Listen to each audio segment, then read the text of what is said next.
Deputy President. I feel like it must be a good day on our side when there is nothing coming from the opposition that questions our policies or our legislation.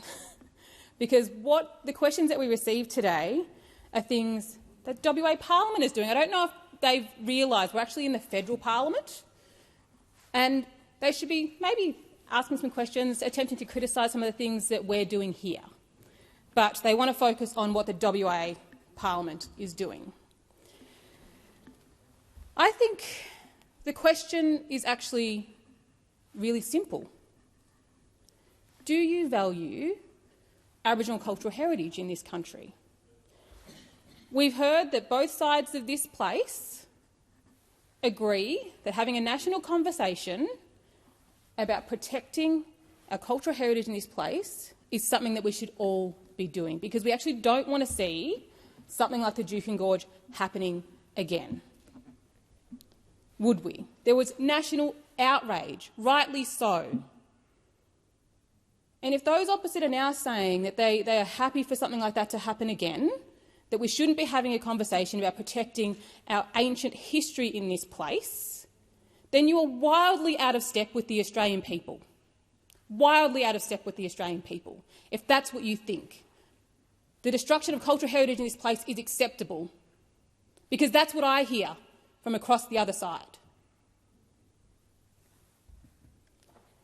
But also, make no mistake, this is actually just a scare campaign against The Voice.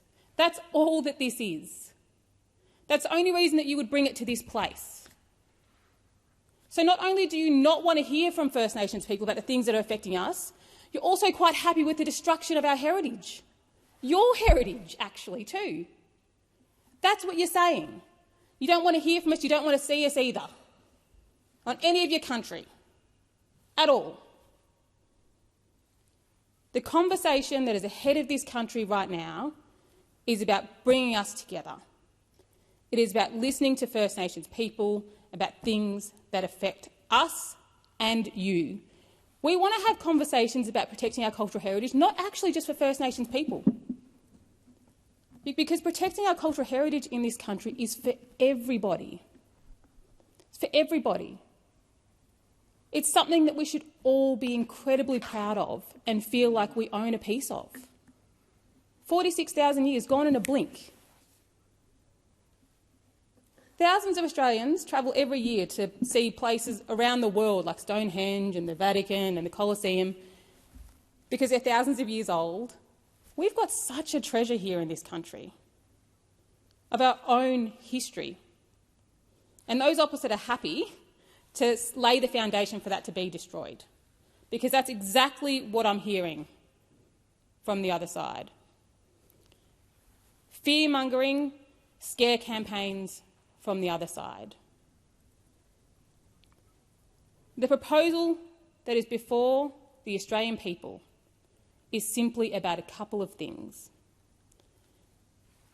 It is about recognising the oldest continuous culture in the world, in our country's founding document. A history that every Australian should be proud of. It's about listening to First Nations people about the matters that affect us. Because everybody knows when you've got a challenge in your life, the best person to help solve that challenge is you. That's exactly the proposition that the Aboriginal people are asking for.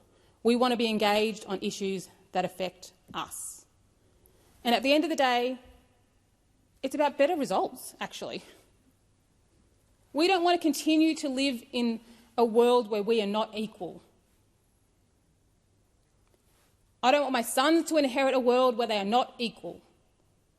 I don't want your kids to grow up in a world where First Nations people are not equal with your children, your grandchildren, your nieces and nephews, whoever it might be. That's a country that all of us should be unhappy to leave to our next generation, actually. This is about uniting the nation. It's about uniting 65,000 years of history with the Australia that we're in today, in our Constitution. It is nothing more, it is nothing less.